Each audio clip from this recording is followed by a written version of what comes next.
Good morning, ladies and gentlemen. Welcome back to this Monday morning with business coach Malloy. Uh, okay, so back to our Facebook Live series, and today I want to talk about. We continue to talk on the HR piece and how do you have a better performing team within your organization. And today we are on the 10th.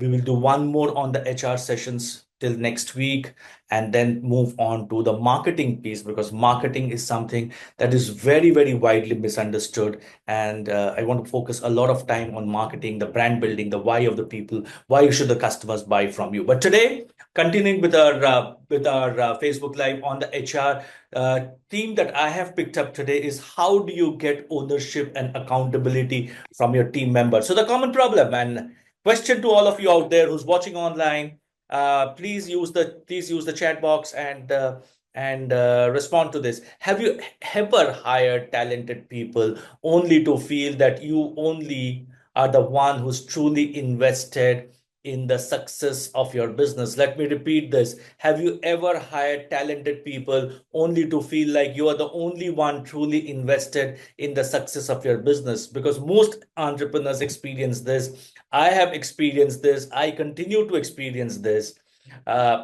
Things that come to our mind when we are partially relaxing on a Sunday. I have to constantly follow up, or things don't get done. My team does what they are told, but they don't take the initiative. No one takes responsibility when things go wrong. So these are questions. If they're coming on to you, uh, then it is not new because all of us, all the entrepreneurs out there, are facing these challenges day in and day out. Because thinking of ownership comes automatically when we hire good people, and that's a fallacy, ladies and gentlemen out there. By hiring good people, you are not expecting automatic ownership and automatic accountability. The truth out here is that ownership and accountability are cultivated and not assumed. I Either you cultivate it or it's there. There's a very interesting organization called Engage and Grow in Australia, and they came out with a very a shocking study which said that 80% of people come to work, 20% of people work. And this is global trend. So we are no different from it. So why does this theme that I've picked up today matters to all of us? Because lack of ownership creates bottlenecks. You as the entrepreneur, you'll always be the one making decisions, solving problems, and pushing people, and your business can't scale because you are the system. A culture of excuse me, a culture of accountability unlocks the true growth. Employees think and act like the business owners. They solve problems without waiting for you. Work happens without constant follow-ups. And imagine a business. Your team drives project instead of waiting for orders. Instead of blaming the problems on external factors, they find solutions. And you can take a break without worrying whether things will fall apart. Sounds like a dream, right? Uh, is it possible? Yes, it's possible. It's not impossible. Is it easy to get? No, it's not easy to get. This is the most challenging element that entrepreneurs today face worldwide. So first things first, we need to shift the mindset of our team members. And that's where, if you remember, and people who have been watching me constantly over the past 3 years, you would remember the bed versus the old mindset. The bed mindset is where most employees struggle with ownership. And what is the bed mindset? It is blaming. B stands for blaming. The marketing team didn't give me enough leads. The supplier delayed the order. It's not my fault. The customer did not revert to me on time. It's blaming. Excuses. E stands for excuses. I tried, but I couldn't do it because the customer was difficult. I couldn't complete it because I was waiting for approvals. Constantly giving excuses for your non-performance. And lastly, the bed stands for denial. I didn't know it was my responsibility. No one told me to do it this way. And hence, that 80% of population who are in that mindset of coming to work, clocking in and clocking out, and waiting for whatever the 7th, the 10th, the 12th, the 15th for their SMS to come on on the phones that your salary has been credited.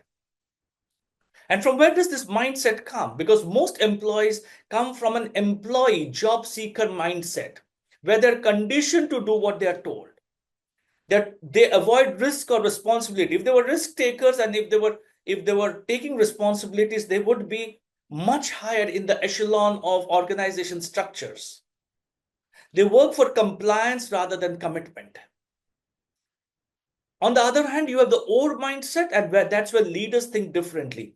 Entrepreneurial teams, business owners, the top 20% of employees, the successful professionals all operate from the or mindset, ownership. This is my responsibility. I will figure it out. A standing for accountability. If I miss my sales target, I need to change my approach. Responsibility. The customer complaint is my problem even if I didn't cause it, because customer is right. Two salespeople missed their target. The bad mindset employee would say leads were bad. The old mindset employee would say I should have followed up better. Let's analyze what went wrong and fix it. The key insight into this is the difference between bed and or is not intelligence. It is conditioning, it is mindset, it is mental attitude. If you want to move your team to the or mindset, we must try to create an environment. I'm not saying that by creating an environment, the things will change, but we must try to create an environment where ownership is the norm. So what are the three core strategies to build ownership and accountability? Strategy number one, create a strong why. Build purpose-driven organizations, build purpose-driven teams. People work for a paycheck, but they are all in it for a purpose. If employees feel they're just doing a job, then don't take ownership. But if you want them to feel part of something bigger, they will act as owners. How to create a purpose-driven culture? Show how their role connects to a bigger picture. The wrong way of doing it is your job is to answer customer queries. The right way of doing it would be you're responsible for ensuring that every customer feels valued and heard. You are the voice of my brand. Tell stories that reinforce the impact. All the examples that you have gone through in your life with various customers who have stayed with you as an entrepreneur because you have taken the ownership mindset. Make them part of the decision making. Instead of assigning targets, ask, what goals do you want to achieve this quarter? Hold a team visioning meet where you can connect their daily work to the larger company mission. And I keep on saying this to a lot of my entrepreneurs. When was the last time you did a visioning meet? It should be done at least once a year, if not more frequently. They should know why they're working for you. They should feel big part of that bigger picture. And now is a great time between March and April to do a visioning exercise. Go out. Don't sit in your office. Take your team out. Go on offsite and do a visioning exercise. Show people, show the team, what is your vision about your organization? Where do you want to be in 5 years from today?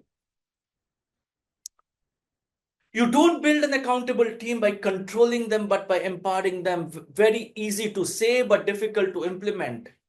Because unfortunately, most of the employees that will always work for us come with an employee mindset who will not take accountability.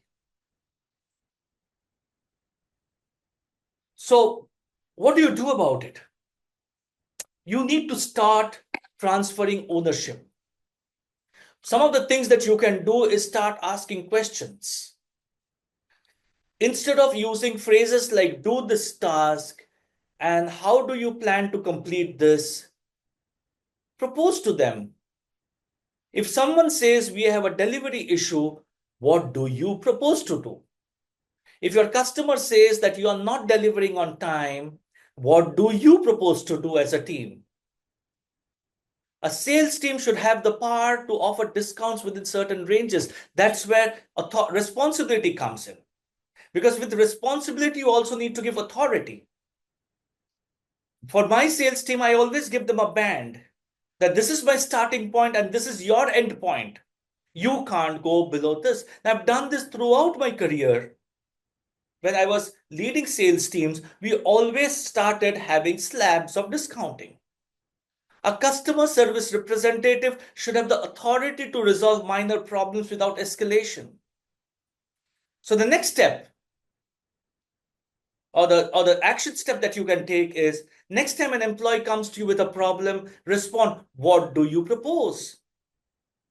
Ladies and gentlemen, as entrepreneurs, many of us follow the open door policy where we allow our employees to come, vomit all their problems on your doorstep, and walk away. And you are the person who's doing all the cleaning up. Stop. Stop doing that. Next time your employee, keep open door policy. I'm not saying shut the open door policy. Next time your employee comes with a problem, take a deep breath and ask him, what is the solution that you propose? And over time, and it's none of us have a magic wand, but over time, you will see the filtering of your organization to someone who will starting to move into the or mindset. Some will constantly be in the bed mindset, and that's okay because 80% of people come to work. The next thing that you can do is set up a clear accountability system. What gets measured gets managed. Without a clear accountability system, ownership will fade. And how do you create an accountability system? Define clear expectations. Instead of handle customer service, say resolve 90% of your customer issues within 24 hours. KPIs.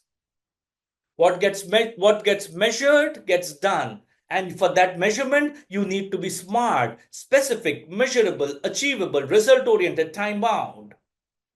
Use the ownership scorecard. Every team member submits a weekly report on what they committed to, what they achieved, and where they need support. You can use.